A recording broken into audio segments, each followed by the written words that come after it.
नमस्कार। हम आज अपने एक्सपोनेंट के 9वें वीडियो में आपसे चर्चा कर रहे हैं और एक प्रश्न 4 की पावर x माइनस 4 की power x minus 1 equals to 24 और हमें वैल्यू निकालनी है 2x के पावर x की। इसका सिंपल सा फंडा है, मतलब है कि हमें पहले x की वैल्यू फाइंड आउट करनी है और x की वैल्यू अगर हम फाइंड आउट कर लेंगे तो हम इसकी वैल्यू निकाल पाएंगे। तो चलिए आगे बढ़ते हैं। यहां पर देखें 4 के पावर x माइनस 4 के power x minus 1 equals to 24, ये हमारा सवाल दिया हुआ है। अब आपको हमने बतलाया था कि अगर x के पावर m अपॉन x के पावर n है तो इसे लिखा जा सकता है x के पावर m माइनस 1। अब यहां पर आप ध्यान से देखें कि यहां पर 1 की जगह 1 समझ लें और यहां पर m की जगह x समझ लें तो ये x माइनस 1 हो गया। इसका मतलब हुआ कि यहां पर हम इसे लिख सकते हैं x के पावर x और यहां पर 1 लिख सकते हैं। तो इसका मतलब यह हुआ कि हम फिर से लिख सकते हैं 4 के पावर x माइनस 4 के पावर x अपॉन 4 के पावर 1।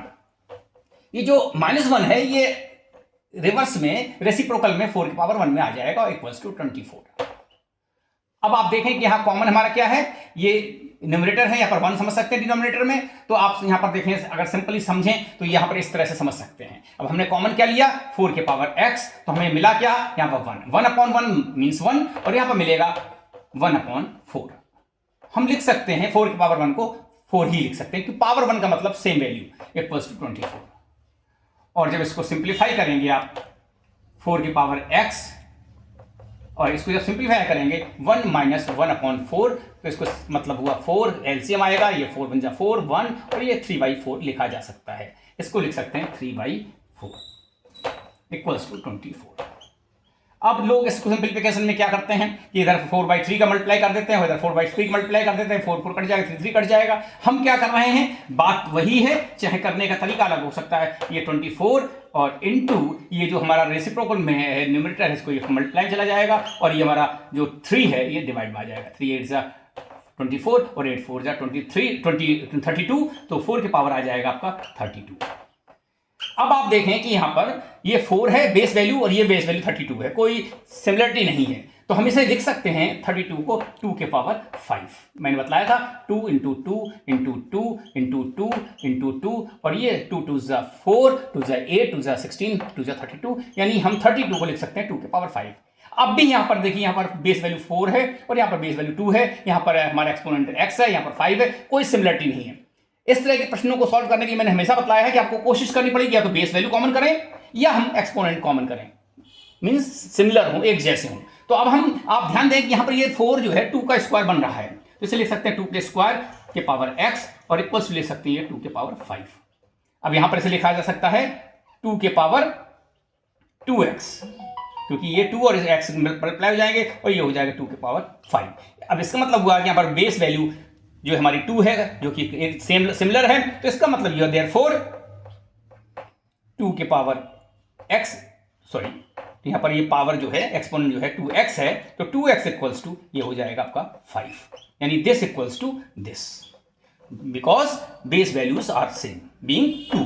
तो यहां पर x की वैल्यू हो जाएगी 5/2। ये आपका x का आंसर हुआ 5/2। अब हमें निकालना क्या है 2x के पावर x की वैल्यू। तो इसको लिख क्या सकते हैं हम, 2x को लिख सकते हैं 2 इंटू 5/2 और होल पावर 5/2। ये 2 2 कट जाएगा, इसका मतलब ये हुआ आंसर हो गया 5 के पावर 5/2। ये आंसर हुआ। आप इसको सिंप्लीफाई करना चाहें तो और भी कर सकते हैं। हमने जैसे बताया था आपको कि इसका मतलब ये होता है कि 5 के पावर 5 ये हो गया और ये 1/2 है, 5 इंटू 1/2 लिख सकते हैं। 5/2 को हम लिख सकते हैं 5 इंटू 1/2।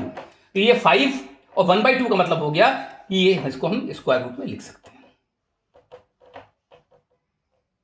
यहां पर 2 लिखिए या ना लिखिए, 1/2 है तो स्क्वायर रूट अगर हम कुछ भी नहीं लिखते हैं तो उसका मतलब होता है ये स्क्वायर रूट है 5 का। अब इसको सिंप्लीफाई अगर करेंगे आप तो ये हो जाएगा स्क्वायर रूट में 5 into 5 into 5 into 5 into 5 times. तो हमने ये बतलाया था आपको, देखिए ये पेयर बनते हैं, जब ये स्क्वायर रूट वैल्यू है तो पेयर में से एक वैल्यू बाहर निकल आती है। इसमें से एक 5, इसमें से एक 5, इसमें से एक 5, इसमें से एक 5, यानी 5 इंटू 5 ये निकल आएगा बाहर और स्क्वायर रूट में आपके 5 होगा, जिसका मतलब हुआ 25 स्क्वायर रूट 5, यही आपका आंसर होगा। आप आंसर यहाँ पर भी छोड़ सकते हैं, आंसर यहाँ पर मैंने जैसा कहा था, और यहाँ पर भी छोड़ सकते हैं। ये आंसर भी सही है, ये भी आंसर सही है, ये भी आंसर सही है। हम आपसे फिर मिलेंगे ऐसे ही शानदार सवालों के साथ। आप हमसे जुड़े रहिएगा और हमारे YouTube चैनल पर अपने सब्सक्राइब के रूप में हमसे जुड़े रहें, और हम बहुत जल्द ही आपसे फिर अगले वीडियो के साथ मिलेंगे। धन्यवाद।